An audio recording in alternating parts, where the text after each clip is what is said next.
Hello, good morning and welcome to NewsX. We're live on DSTV channel 421, GoTV channel 125 across all our social media handles. We're Joel News on TV. Coming up within the next 60 minutes, 24 hours after fire engulfed portions of a storage building at Zongo Lane near Rawlings Park. The fire service is still battling to douse the flames. We're live on the grounds as affected shop owners count their losses. 8 million jobs in 10 years. The ambitious plan of leader of the new force as he pledges to transform Ghana into an industrialization hub if given the nod to lead the country as president. We will also create 8 million jobs in a decade. We'll interrogate the feasibility of his policies, which he dubs 12 pillars of economic freedom. Also in this bulletin, Ghana Water Company recommends Ghana rivers and water bodies be declared national security zone as they warn the country risks importing water in future due to the devastating impact of illegal mining on water bodies. Other countries do. Water bodies are national security issues. They are national security zones. We have details in our latest Hotline documentary titled Poison Rivers. My name is Faustina Safo. Please take a seat and be my guest.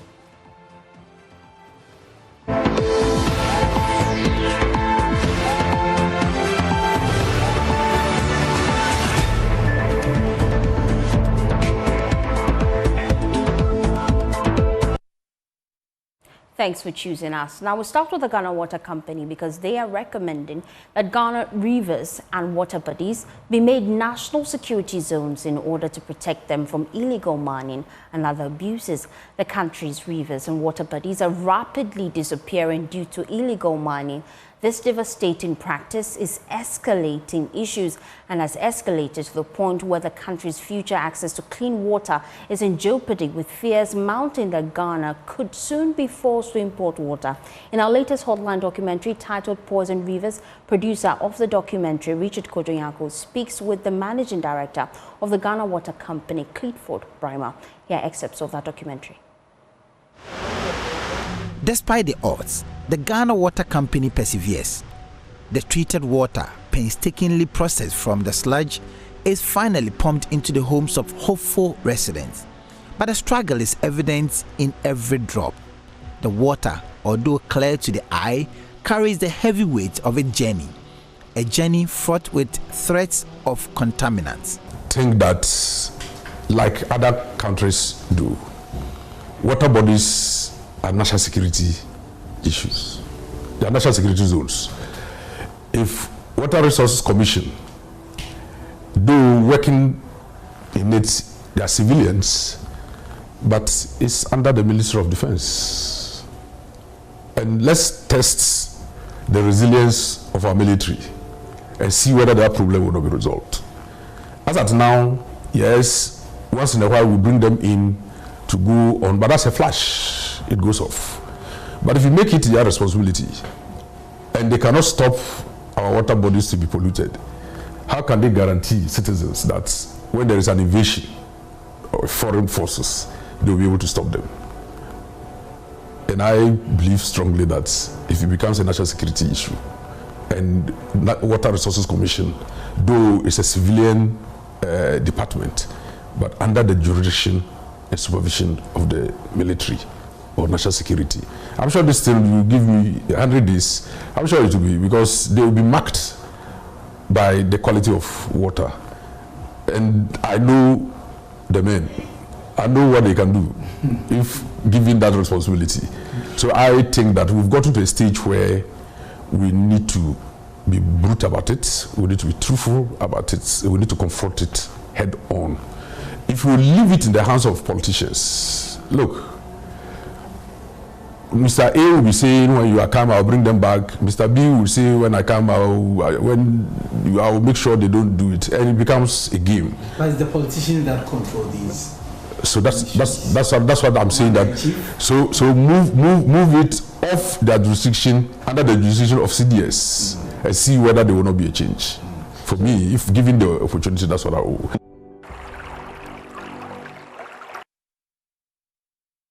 Well, let's expand the conversation. We know that as far back as 2017, President Akufo-Addo placed his presidency on the line as he vowed to deal with illegal mining. The question now we are asking 2024, if indeed that issue still persists and why exactly it is happening. We've been joined by Mohammed Suparu. He is MP for Sisala West and a member for Parliament's Lands Committee. We also have Reverend Engineer Samson Tete. He's a water resource expert. Now, let's get into the conversation. I'll start with you, a member of Parliament's Lands Committee. We started this fight against illegal mining, but it appears we are failing. The question is why?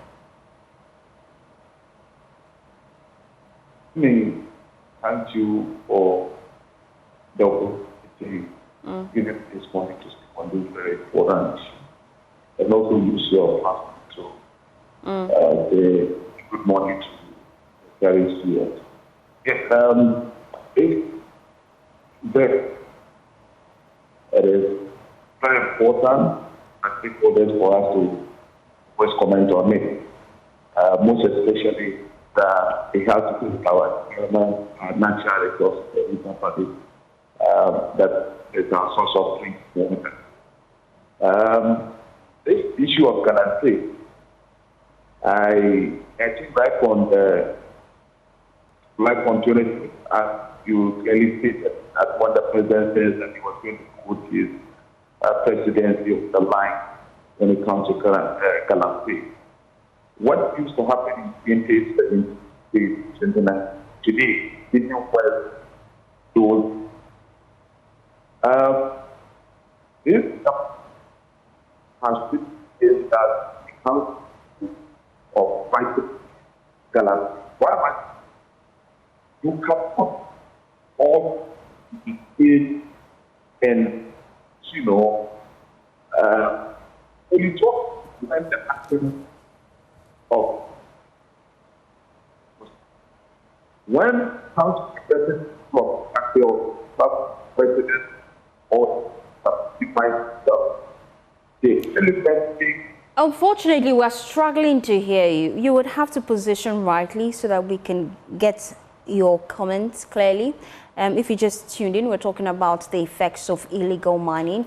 And we know that so far, the Ghana Water Company is raising the alarm that Ghana's water bodies are being polluted. Hence, they have to spend more money to purify the water that they pipe to our homes.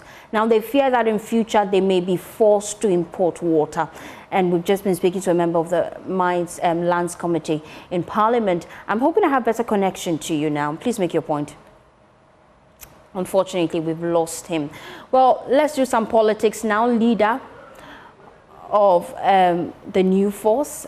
We would get into that conversation shortly and discuss his new policies and what he plans to do. But let's bring in another person to help discuss this issue as we look at the effects of illegal mining. He is Reverend Engineer Samson Tete. He is a water resource expert. Now, the Ghana Water Company has sounded the alarm that they're now having to spend more money to purify water. How can we deal with this issue?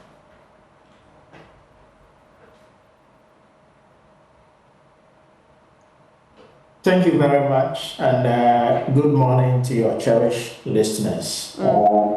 Yes, this is a critical issue that we face as a nation, and the Ghana Water Company is right in raising these issues. If you look at the facts now, we use more than half the volume of water for treatment. What it means is that if we pick a bottle of water from the raw water source, by the time you are treating the water, you are only getting just about half of that bottle from it. And so that is a lot of work, a lot of treatment media that you have to use, and that is making water quite expensive. And we've been dealing with this issue over a very long time, but I think it's kind of a game we've been playing when it comes to dealing with these issues.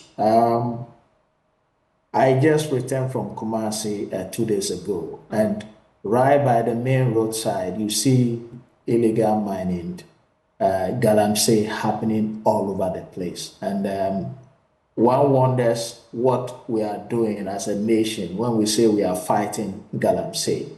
The people are not in the bush, they are by the main road I'm talking about. Not that I was told, I was traveling by the main road and I saw all these happening. So you can see the impunity with which these people into this illegal mining are having the illegal mining. Now, why is it so? And what can we do to curb this menace? Once wrong is not punished, people are encouraged to do that. Why are we not punishing the wrong? Corruption is at every level. We know what to do. The question is, where are the regulators when it comes to mining? Where is the Chamber of Mines? Where is the EPA? All these bodies are regulatory bodies that are supposed to be acting to a large extent as independent bodies and ensuring that we are bringing perpetrators to book, ensuring that the laws that governs the nation as far as mining is concerned are adhered to. But the regulators seems to have gone to bed, and so you find people who are trying to provide potable water struggling. The NGOs are struggling. It's not only the surface water that is being polluted, these things are leaching into the groundwater, which is also our main source of water supply to the rural folks. And so NGOs are struggling to provide potable water. Ghana Water Company have a big task on hand, and none of these bodies can do anything if the regulators and then the government of the day is not doing anything about what is happening. And that is the situation we are confronted with, where regulators seems not to have the teeth to bite. We are not able to arrest, prosecute, and bring the appropriate punishment to those who are found culpable in all these issues. And before our eyes, we watch them destroy our water bodies. And I think we just have to rise up as a nation and to call on these regulators that have been put in place to ensure that they are doing their work, and then the government of the day, because you see, this is not a political issue. We all drink potable water. So whether you are MPP or NDC, whatever party you belong to, everybody needs the water. So it's a collective effort that we need to rise up and say that, no, you cannot go and make your money and then destroy the resource that we all have to depend on. As you know, water is life. And so once our water bodies are endangered, the way it is going, very soon we'll run out of water. Do we have to go and buy potable water from other nations? Are we able to do that? We're already struggling with issue of fuel, as we have to go and buy fuel every now and then. So it's a big issue, and I think we have to discuss it as a people and not as a political issue, but then a problem that confronts all of us, and we have to collectively come to the table and find a way forward. Thank you. Let me bring back the MP for Sisala West and a member of Parliament's Lands Committee. Now, the question is about our commitment in the fight against illegal mining. You're a member of the Lands Committee. What's the problem?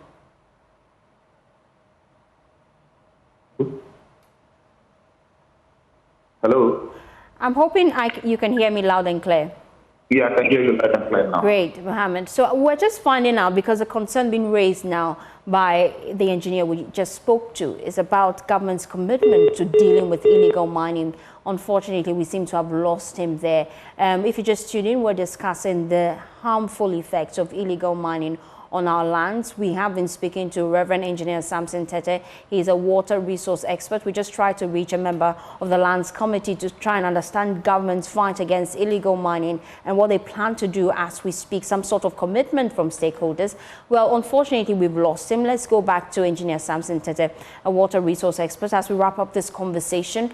Let's get your final thoughts. Now we know the Ghana Water Company is sounding the alarm that in future Ghana may be forced to import water. We also know that they're concerned that they're spending more money to purify water. As a water resource expert, what do you recommend moving forward? In fact, it's a very difficult situation. As long as the water bodies are polluted, they have to spend more money because of the media, and then it's like when you treat the water, you get just little out of it. Now, the way forward is that we have to stop the illegal mining. All the Ghana Water Company plants installed on water bodies, we know those water bodies, and we have to ensure that no illegal mining is happening in those places. I mean, that is the first action we need to take. Then, like I said, where we need to bring in groundwater to augment their system, we also need to look at that, because at least the groundwater resources, because the surface, the soil acts as a media, by the time the polluted water is percolating into the ground, there is some level of filtration, and so you have the groundwater bodies somehow protected. And so Ghana Water Company have to now begin to rely on groundwater company as an interim measure while we also halt the mining activities. That way, we'll be able to meet our water requirements. And then I also want to say that mining is such that it's spreading so fast in other areas. And so we also have to prevent giving of license to surface mining in new areas where we don't currently have the challenge. Because if we don't address the situation now, those areas too will begin to have this same challenge, and then now we have lost the battle completely. So that is what I will say. Thank you so much for your time here on NewsX. We were just speaking to Engineer Sampson. He's a water resource expert, giving his thoughts on how government can deal with illegal mining. We tried earlier to reach Mohammed. He's MP for Salah West and member of Parliament's Lands Committee. He's also a member of the NDC. Thank you for your time. I'm hoping now we have better connection to you. Want to see some sort of commitment from Parliament. You are part of the Lands Committee in Parliament, so we want to find out, is this an issue that would come up on the floor when next you meet? Yes, thank you very much. Thank you for connecting me. This issue of illegal mining, the committee, we dealt several issues as far as this illegal mining is concerned. But we as a committee are limited. Let me put it that way. We provide oversight when it comes to issues relating to our natural resources, which includes the mining sector. For instance, as I speak, we have some leases before the committee for rectification.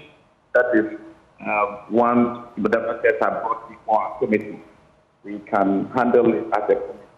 But physical mining or illegal mining happening at site, some of these mining sites, for the committee sometimes are not even aware how they get those licenses and who has given them money to enter into those places to be doing this mining. That is why I first started by saying that the issue about this illegal mining, this very conversation, we have been discussing this since, 2017, when the operation Stop Illegal Mining started. And at the time, we thought we were achieving something until we got to realize that all these people really went back to site. And today, what is happening in our forest reserve river bodies is even worse than before. That is what I'm saying, that I heard one of the, my colleagues saying that we, all of us, must join hands. You and I are limited. What power do we have? many of these people that are engaged in this illegal mining are politicians. That is the truth. Nobody can come to China, nobody can come from any part of the world to just come to our country and locate, a particular area to go there to start mining. These people are being brought by politicians. And when I say politicians, especially the ruling party, they are the people, they brought these people, provide them security, and ensure that those are allegations we cannot prove as we speak, except if you have concrete proof, then we can allow you make those allegations. However, I am quite concerned. The Ghana Water Company. When you say I don't have concrete proof, your own media house, you've done several, how do you call it, documentary as far as illegal mining is concerned. You've done several. Look at what happened to Aisha, one of what's the name. She was deported. I mean, few months with this same person was in Ghana. I mean, engaged in same activities that she was engaged and was deported out of this country. But she has been made to pay for her crimes. That is why the problem is who are supposed to be implementing the policy, the laws of this country. Who is supposed to be in charge of our security? Who is supposed to be giving permits? Who is supposed to ensure that people are mining responsibly? It is the government. And so when I say it is the people of the government that are engaged, that is why it becomes very difficult for government to stop them. If not, are you therefore telling me that the government cannot just operate? Is that the case? Because it is the same people who are supposed to be in charge, who are supposed to be implementing the policies, who are supposed to be ensuring that our laws are being applied appropriately. These same people are engaged in this activity. So how can you be the same person engaged in something, but the same person is supposed to stop it? So it becomes a very difficult situation. That is why we are here. I think a week ago, in Greater Accra, there was water crisis. It's just that people did not come out to speak. There were water crises simply because Ghana Water every day has to spend huge sums of money in treating our water. I agree. So as we speak right now, there's also a greater concern. Ghana Water Company, they want some of these water bodies declared national security zones. I'm looking at the commitment from Parliament. You're a member of Parliament. You're also a member of the Lands Committee. Is this something that will come up on the floor when next you meet? Exactly. That's what I'm saying. So I am simply saying what normally happens in our committee is that the committee, we are supposed to be paying attention to some of these mining areas. But you can only go to a mining area when you have rectified that particular mining lease. Know that this particular mining has gotten a permit and they are mining here. So let us go and see what is really happening there. Especially the way we ask them to mine, are they really mining according to what is stated in the contract? But issues of illegal.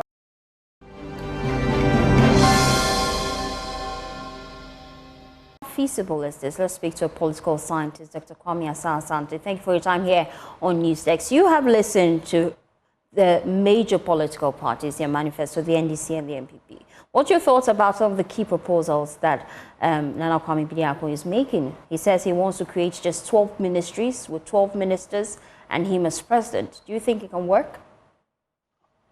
I don't know what other people he has said, because if you look at the 12, by the language of the Constitution, and I'm talking about Article 76, 2,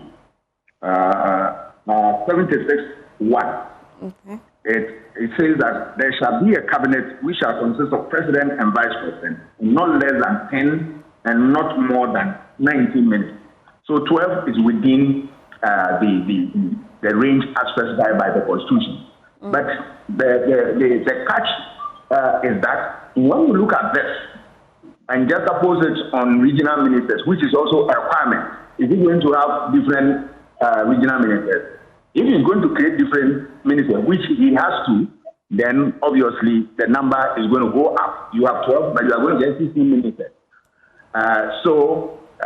His idea is to reduce representatives of the president in terms of ministers and regional ministers, then obviously there are certain questions that he needs to answer them. The question is that, is he going to have regional ministers separately?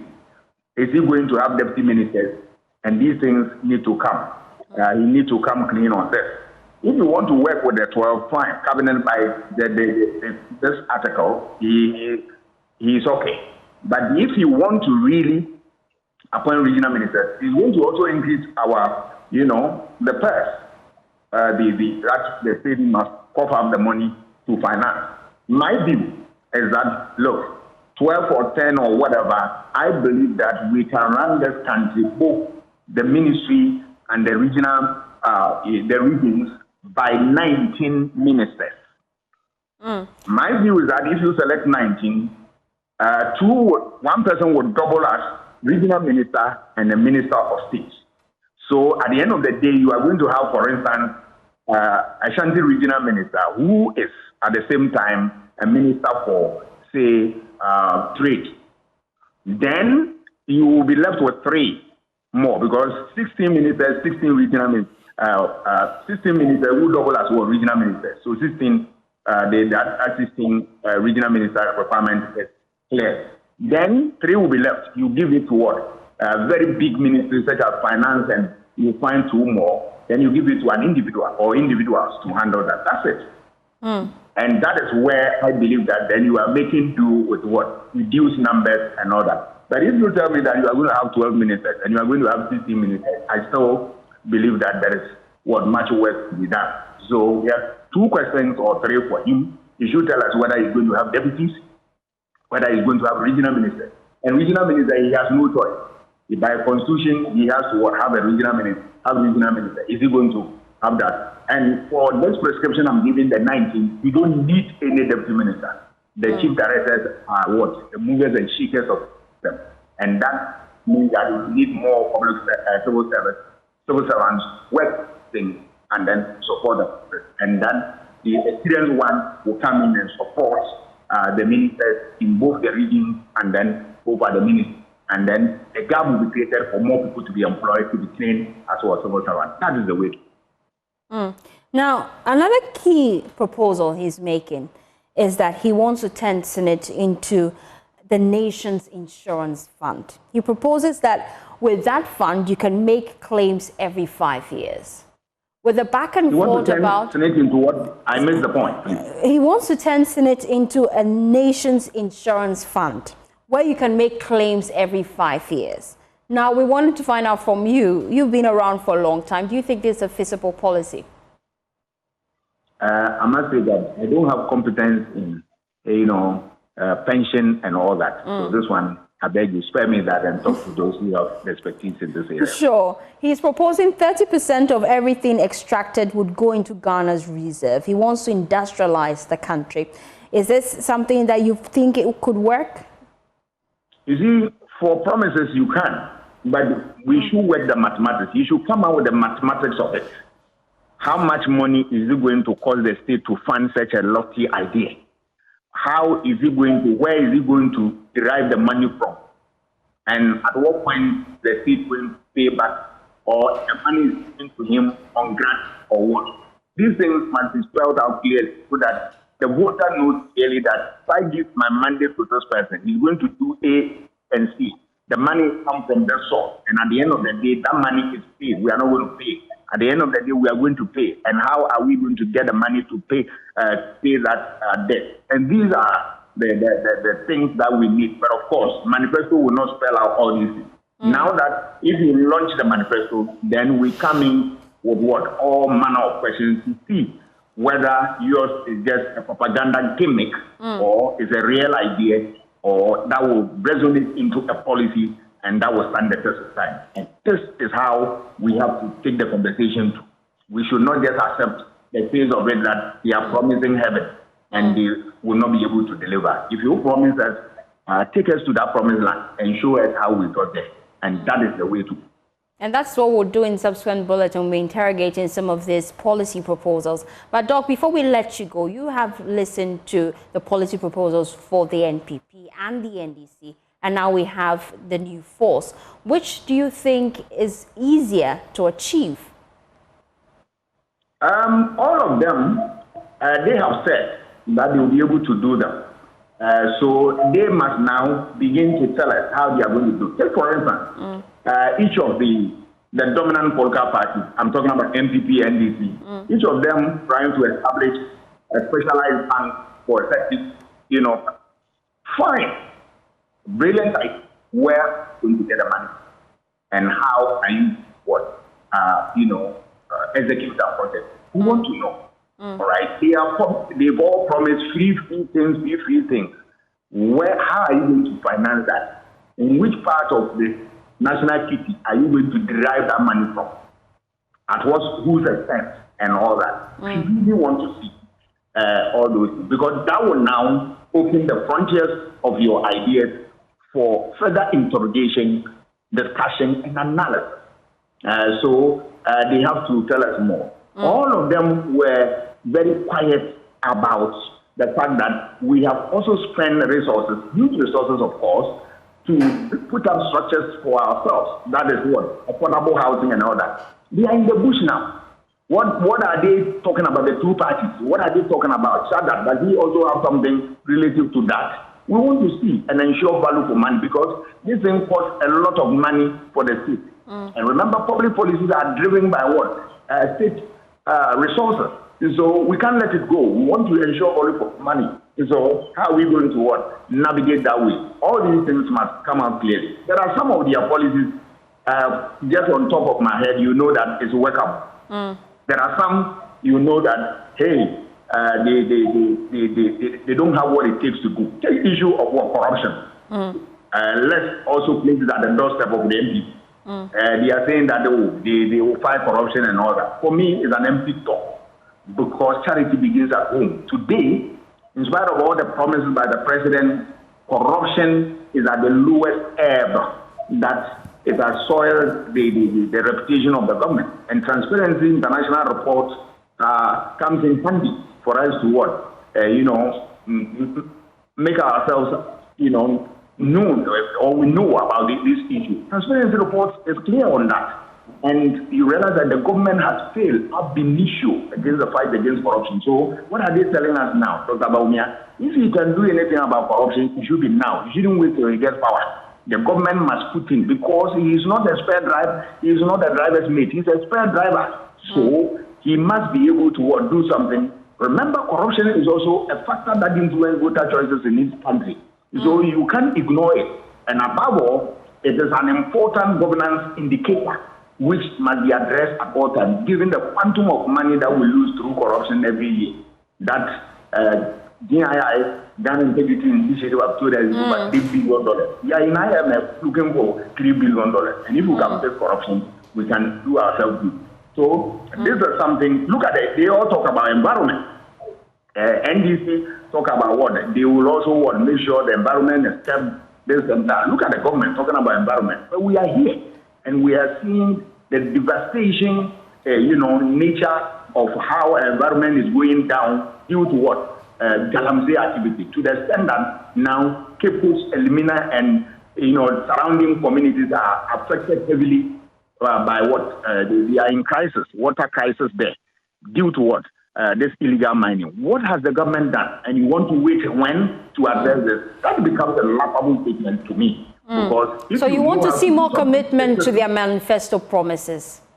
Sorry? So you want to see more commitment to their manifesto promises? Yes, especially those, the party which is in government. You have opportunity to turn things around now. Don't wait till another time. Who says that I'm going to survive up to that time? If you don't fix the problem that relate to what Galamsey and people die, who are you going to govern when you get power? Fix it now.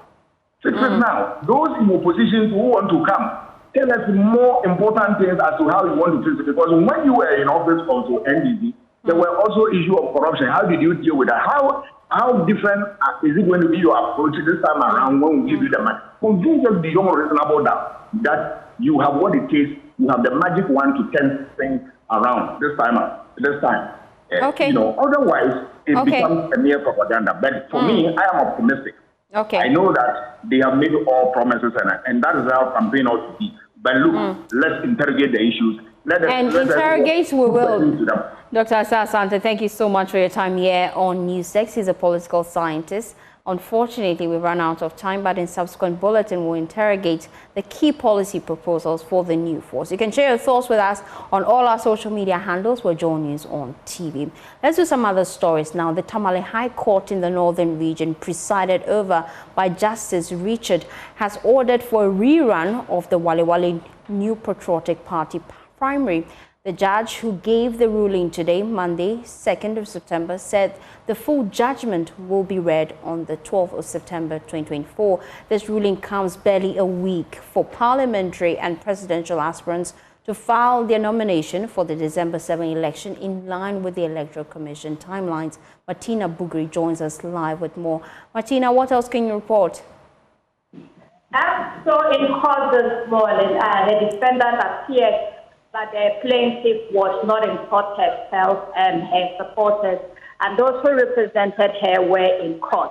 In the summary, the judge said that he agreed with the plaintiff that there were irregularities with the election that was done, and so there was the need for a rerun. He's ordered for a rerun, and that is supposed to be done within the week. Now he says that the full reading will be done on the 12th of September. So, we spoke to both parties. We spoke to the lawyers of the defendant, and he says that they do not know the reasons the judge has given in arriving at this decision. They wait for the 12th of September to get the full document, and then they can take a decision on that. But he also says that they were very positive that the evidence they had given would help their case, because they believe that anyone who condones any crime should not benefit from the crime. But in this case, the plaintiff had benefited. And they believe that the plaintiff condoned in some crime, some illegality, but has benefited from the ruling. Now, we spoke to the plaintiff's lawyer. He says that it's a victory for Wale Wale, but it was unfortunate that it was happening at the vice president's hometown or his constituency, and as by far the MPP presidential candidate's constituency. But he hopes that moving forward, the party will forge ahead, and then they can have a united front. We spoke to Dr. Kabiru as well, and he says that the voice of the people would determine the decision they take there. And when exactly will this rerun happen?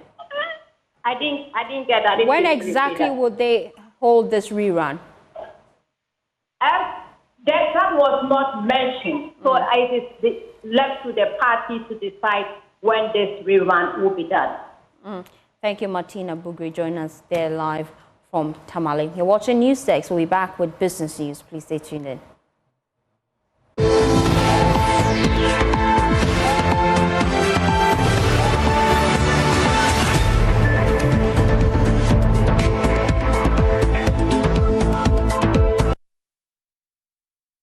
Welcome back to Business on Newsdesk. My name is Winston Taki, and now to our first business story. Former president of the Ghana Association of Banks, Alhassan Andani, is asking the government to be quick in restoring the country's credit worthiness. This, he said, will aid Ghana in assessing the international capital market. Speaking at the launch of the Chartered Institute of Development Finance Ghana, Mr. Andani said government should be more strategic in its engagement with debt holders both locally and internationally. The former president of the Ghana Association of Banks, speaking at the event, expressed concerns over Ghana's debt situation. He called on government to have a matured conversation with the bilateral creditors. I think we have to restore as quickly as we can our creditworthiness, our reputation as a country. For me, that is, whether it's in the short term, the medium or long term, our biggest problem is to re-establish as quickly as possible our creditworthiness. And I think that given that the domestic debt holders were the most significant, governments must have mature conversations with these debt holders, and let's see how we can immediately wash up and freshen up ourselves, and hopefully our external partners can have a look at us. Now, if we look at it, our bilaterals were not that badly hit. 5 billion was not that high. I mean, their total exposure is 5 billion. Ghana is a very strategic country. Chapter President of CDEF Ghana, Reverend John Eduji, called on government to explore funding locally for development. Funding for resolving our own problems, and that is why development finance is key. It is key to resolving and understanding our peculiar issues and providing mobilization for addressing those issues. And so today we are just doing this launch to let Ghana know, the world know, that this is no more an idea, it is no more a thought. There is a platform, an opportunity for us all to put our thoughts together, develop solutions, engage the discussion, broaden the discussion. The Chartered Institute of Development Finance Global is a non-Ghanaian institution that was established 11 years ago in 2013.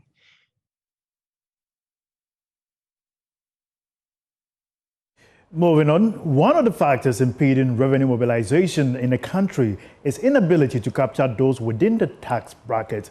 Addressing this challenge, which has existed for years, Ghana Revenue Authority is initiating programs and devising strategies to encourage payment of tax. Accra East Accra Director of the Domestic Tax Revenue Division of the Ghana Revenue Authority, Joseph Asare, disclosed at a sensitization event at Tema. Here is more from our correspondent, Kwame Yanka. Ghana Revenue Authority, GRA, as a way of strengthening existing relationships and forging new ones, has identified civil society groups, religious bodies, traders, among others, as key stakeholders in its tax drive. GRA believes getting closer to them will enable the authority take concerns and feedback and address them appropriately. Accra East Director of the Domestic Tax Revenue Division of the Ghana Revenue Authority, Joseph Asare, says GRA has introduced online payment, e-invoicing, and others to ensure convenience and compliance. The first is to identify with them. And then when we identify with them, we create a platform for them to also leverage on and then come to us. You realize that all the conversation was about visit our offices. We will also come to your end. It is a collaboration we are trying to build and aim at ensuring that there is a peaceful relationship so that whatever concerns they have, we will be able to address. And then when they understand, they will be able to pay the taxes. And you can agree with me that these days, taxpayers do not walk to our offices. WO4 Business on News Desk. My name is Winston Taki. Back to Steve for the rest of the bulletin. Steve. Thank you, Winston, for bringing us business. And that's it for News Desk. For more news, please log on to myjoyonline.com. My name is Faustina Safu. Have a pleasant day as you enjoy the rest of our programs.